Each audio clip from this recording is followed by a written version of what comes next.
নির্বাচনী জনসভায় অংশ নিতে আগামীকাল বরিশাল আসছেন বিএনপির চেয়ারম্যান তারেক রহমান।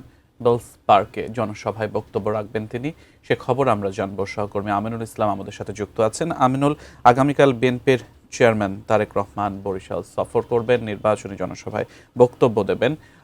নেতাকর্মীদের মধ্যে উৎসাহ উদ্দীপনা কেমন দেখছেন? সংসদ নির্বাচনকে সামনে রেখে নির্বাচনী প্রচার চলছে সারা দেশে এবং সেই নির্বাচনী আয়োজনে দলীয় প্রধানরা অংশ নিচ্ছেন। বিএনপি চেয়ারম্যান তারেক রহমান নির্বাচন প্রচার যেদিন থেকে শুরু হয়েছে সেদিন থেকে তিনি সিলেটের সফরের মধ্য দিয়ে তার নির্বাচনী প্রচার শুরু করেন এবং দেশ প্রত্যেকটি বিভাগীয় শহরে তিনি বড় সমাবেশ করেন এবং এছাড়াও বেশ কিছু পথসভাতেও তিনি অংশ নেন এবং কয়েকটি জেলার সমাবেশে তিনি অংশ নেন। নবম সমাবেশে অংশ হিসেবে তিনি আগামীকালকে এই বরিশালের বেলস পার্কের যে ময়দান সেখানে তিনি বক্তব্য রাখবেন। ইতিমধ্যেই সব ধরনের প্রস্তুতি নেওয়া হয়েছে। আমরা দেখছি যে বরিশালের বিএনপি নেতাকর্মীদের মধ্যে বেশ তার যে আশার অপেক্ষা সেটি তারা করছেন। অনেক দিন পরে বিএনপির চেয়ারম্যান তারেক রহমান তিনি এই বরিশালে আসছেন এবং বরিশালের মাটিতে তিনি সেই দলের নেতাকর্মীদের তিনি দিক নির্দেশনামূলক বক্তব্য রাখবেন, ভোটারদের কাছে ভোট চাইবেন, আগামী নির্বাচনে বিএনপি ক্ষমতা গেলে কি করবেন সেই বার্তাটি তুলে ধরছেন, দক্ষিণাঞ্চলের জন্য কি পরিকল্পনা তার রয়েছে সেই বিষয়টি হয়তো তার বক্তব্যে আসবেন এবং তার মূল যে উদ্দেশ্য নির্বাচনকে সামনে রেখে দলীয় প্রধান হিসেবে তিনি তার দলের পক্ষ থেকে একটি বার্তা দিতে চান যে তারা ক্ষমতায় গেলে তাদেরকে ভোট দিয়ে জনগণ সুযোগ দিলে তারা কি করবেন সেই বিষয়গুলো নিয়েই তারা কথা বলছেন। তারা মানুষকে আশ্বস্ত করার চেষ্টা করছেন যে তারা মানুষের জন্য কাজ করতে চান, ভোটার কাছে ভোট চাচ্ছেন। প্রত্যেকটি আসনই যারা ওই এলাকার যারা মানুষ রয়েছেন তারা তাদের কাছে ভোট চাইছেন যে ধানের শেষে ভোট দিলে আসলে তারা কি উন্নয়ন তারা করবেন সে বিষয়গুলো বলছেন।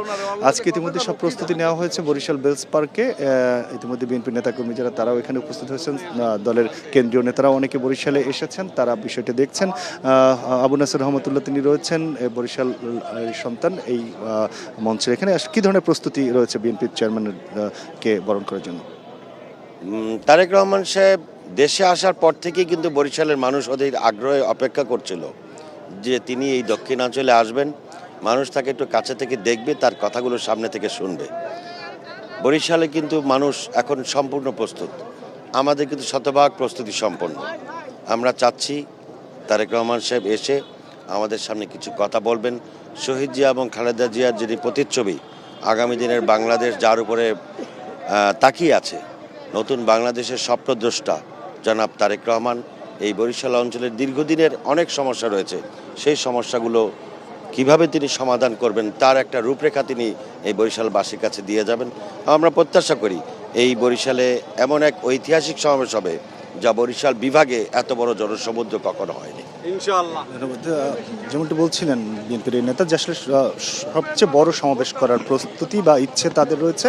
এখন আসলে সেটি কালকে দেখা যাবে যে কী ধরনের সমাবেশ হয়। আমরা দেখছি প্রত্যেকটি সমাবেশে বেশ লোক সমাগম হয়। তারা অনেক দিন পর তারেক রহমানকে দেখার জন্য, তার বক্তব্য শোনার জন্য এই সমাবেশগুলোতে আসছেন। নির্বাচনকে সামনে রেখে আগামীকালকে বরিশালে বেলস পার্কে এই সমাবেশ হবে এবং দক্ষিণাঞ্চলের প্রত্যেকটি আসনের প্রার্থীরা এবং তার কর্মীরা এই সমাবেশের জন্য অপেক্ষা করছেন। তো এই ছিল আমার কাছে বরিশালে বেলস পার্ক থেকে আগামীকালকে যে সমাবেশ অনুষ্ঠিত হতে যাচ্ছে বিএনপির চেয়ারম্যান তার